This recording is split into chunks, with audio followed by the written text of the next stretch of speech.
आणि तो येऊन सांगतो की तो त्याच्या शिक्षकाकडे जातो. म्हणजे शिक्षक आणि विद्यार्थी यांचं नातं आणि फेल्युअर यामध्ये काय काम करायचं म्हणून त्यांनी सांगितलंय.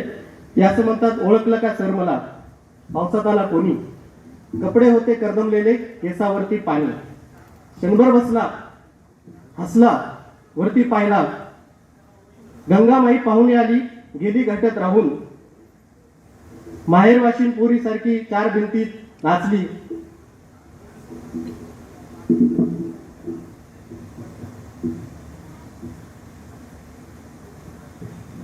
मोकळ्या हाती जाईल कशी बायको मात्र वाचली, भिंत कचली, चूल विजली, होते नव्हते गेले, प्रसाद म्हणून पापण्यामध्ये पाणी तेवढे ठेवले. कारभानीला घेऊन संगेसर आता लढत आहे, चिखलगाळ काढत आहे, पडकी भिंत बांधत आहे. खिशाकडे हात जातात. म्हणजे शिक्षकाला वाटलं की आपला विद्यार्थी आलेला आहे, त्याला काहीतरी आर्थिक मदत पाहिजे म्हणून ते म्हणतात खिशाकडे हात जातो. तो म्हणतात खिशाकडे हात जातात, हसत हसत उठला, पैसा नको सर मला, जरा एकटेपणा वाटला, मोडून पडला आहे संसार तरी मोडला नाही कणा, पाठीवर हात ठेवून एकदा लढ म्हणा.